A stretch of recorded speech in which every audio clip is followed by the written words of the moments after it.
mans viedoklis tomēr būs vairāk Pilsoniskās savienības viedoklis nekā vēlēšanu apvienības vienotība viedoklis, jo, kā zināms, vienotībā ir 3 partijas, kuru ekonomiskās programmas detaļās atšķirās. Bet, ja mēs runājam par nodokļu progresivitāti, tad es gribētu teikt, ka jautājums nav diskutējams, piemēram, par Pilsonisko savienību nākotnes kontekstā tikai, jo mēs esam konkrētus darbus un soļus spēruši tieši progresivitātes ieviešanā Latvijas nodokļu sistēmā.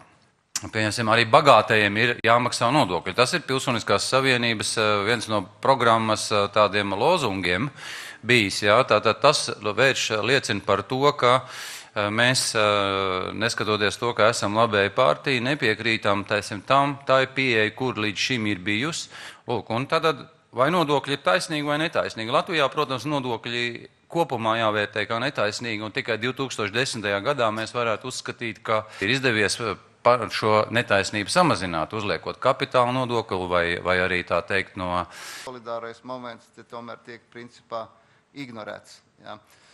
Un kā lai saprot to, kad pa kluso Saeima pavisam mierīgi ir gatava dubultot algas tiem, kuri strādā valsts uzņēmumu vadībā. Kur tad ir tā solidaritāte? Visiem attiecīgi liek šīs algas samazināt, griež nost un tā tālāk. Tur pavisam mierīgi. Tajā brīdī, janvārī jau, ja nemaldos, bija kaut kur pirmais lasījums, kurā tas bija izlaists tā cauri, ka pat mēdījos nekas neparādījās. Otrais lasījums tagad tad ir parādījies. Ja? Tāpēc es tomēr atļaušos uzskatīt, ka tā ir tāda divkosīga politika, paziņot, ka kāds iestājās Saeimā par solidāru pieeju visai tai lietai. LSDSP noteikti ir pieskaitāma tām partijām, kuras atbalsta šo progresīvo nodokļu sistēmu, atbalsta varbūt ne tikai uz ienākumu nodokli, bet daudz plašāk. Mēs visi esam par progresīvu nodokli. Arī tas partijas, kas vēl pirms kādiem 2, 3, 5 gadiem pat negribēja runāt par to. Un es runāju tagad ne tikai par tiem kolēģiem, kas sēž pie šī galda, bet arī par tiem politiķiem, kas arī Saeimā, arī medijos, tātad plašsaziņu līdzekļos, tad, kas sludina, ka viņi esot par progresīvu nodokli. Mūsu apvienība uzstājas par progresīvu nodokļu ieviešanu mūsu ekonomika un sekojošo apstākļu dēļ. Pirmkārt, fiskālā nozīme ir acīm redzamā, un mani kolēģi pie šī galda to jau paskaidroja. Jā, ir jānodrošina valsts budžeta ienākumu daļa aizpildīšana. Tas ir pirmais. Otrais, sociālais taisnīgums. Ir jāpārdalā iedzīvotāju ienākuma nodokļa slodze no tiem, kas tikai bauda to bagātību, to īpašumu, kuru viņi patiesībā iemantojuši no padomju laikiem. Tātad 2 istabu dzīvoklis Zepņekalnā vai Pļavnikos, uz tiem, kas pa šiem 20 gadiem guvuši iespējas nopirkt liela zemes gabalus Vīdzemē vai Kurzemē. Es domāju, ka tas būtu arī gan taisnīgi. Un trešais iemesls, kāpēc mēs uzstājamies par šo progresīvo nodokli, ir finanšu sistēmas stabilizācija. Mani tā iespaidoja tāds slaids, kuru mums uzrādīja Rīgas Stradaņa universitātes lektors Jānis Bērziņš. Jūs atceraties pasaules karte, kur tumša zaļa krāsa bija izkrāsotas to valstu teritorijas, kur nav progresīva nodokļu sistēma. Un tie ir bijušie Padomju Savienība republikas, ir bijušas Varšavas pakta valstis, arī tur bija Urugvajs, Mavrikijas, Somalijas un Islande. Tas nozīmē, ka patiesībā visā pasaulē izteno progresīvo nodokli. Progresivitāti nodokļu sistēmā. Un es nedomāju, ka latvieši ir jāpaliek par kādu izņēmumu no šī nolikuma. Ja būs priekšlikums, kas nodrošinātu iespējas katram uzņēmējam, katram nodokļu maksātājam patiešām maksā tik daudz, cik tas ir argumentēti noteikts likumā. Es tikai atbalstītu kā deputāts tādu priekšlikumu. Bet redzēt tā uz sitienu komentēt šo jautājumu, es vienkārši neņemos. Es negribu.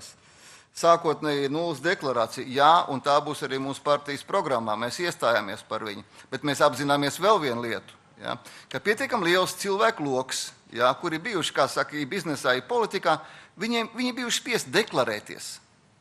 Un tad ir jautājums, ja, vai ieviešot visiem līdz pēdējam bombzim, ja, kāda būs tā armija, kurai būs šīs deklarācijas jāpārbauda. Ja.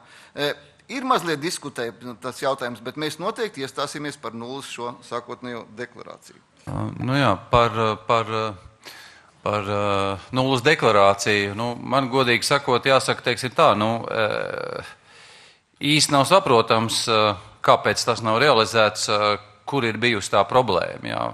Bet izskaidrot to var, jo es vienkārši neredzu, ka tam būtu kaut kāda aizbildinājums, varētu būt, es nezinu, kaut kādas procedūras, es nezinu, kaut kādas aprēķina sistēmas vai kaut kādas nodokļu programmu trūkums, vai ieņēmumu dienestu vai finanšu ministrijas birokrātijas problēma kaut ko sarēķināt un kaut ko pārbaudīt. Jā. Jo patiesībā, iedzīvotāji tādi, kas ir vienkārši darba ņēmēji jau ar samērīgiem saviem ienākumiem, viņi jau tā vai citādi katru dienu vai katru mēnesi maksājot nodokļus, un tā vai citādi viņi faktiski ir diezgan labi pārskatām. Ja? Protams, gribētos jums piekrist un teikt, ka šeit bija iespēja runāt par atjaunošanu, bet kāpēc tā lieta mainījās? Manuprāt, tā lieta mainījās tāpēc, ka tajā laikā valdīja zināms uzskats, sabiedrībā valdīja zināms uzskats, ka mēs visi būsim darba devēji. Ka mums katram būs kaut kāds mazais bizness, ka mēs būsim ar kaut vai savu bodi, bet mēs būsim darba devēji. Visiem likās, ka tā proporcija, kas ir normālā valstī vai normālā pasaulē, ka ir 20% darba devēju un 80% darba ņēmēji, man liekas, ka tobrīd sabiedrībā valdīja uzskats, ka būs otrādi, diemžēl. Vai ne? Un tas arī varbūt bija tas, kas lielākā vai mazākā mērā stimulēja šo nepareizo pieeju arī šim konkrētajam nodoklim. Teica divas liekšņi, ja? Tātad viena ir līdz 180 latiem, kas ir tātad minimālā alga, tad tā varētu teikt tā sabiedrības vidējā grupa, kas varbūt ir no 180 līdz 500 vai 700 latiem, un tad no 700 virs, jā, tātad. Lūk, un tas iedzīvotāju ienākums loks tātad faktiski ir jābalansē tātad, līdz tiem 700 vai 650, atkarībā no tā, cik pieņem. Viss pamatā ir aprēķins. Ir 7 pakāpes. Lūk, šīs pakāpes pret iepriekšējo nāk klāt arī drusku augošā secībā par 3%, 3,25, 3,5, 3,75, 4, 4,25 un 4,5. Ja. Mēs esam apskatījuši algu grupas 1000, 1500, 2000, 2,5, 3, 3,5, 4000. Tad mēs esam sarēķinājuši, kad iespējamais ieņēmums tādā gadījumā ir šīs 21 241 000 latu. Ar precīziem cipariem, ar precīziem procentiem katrai pakāpei.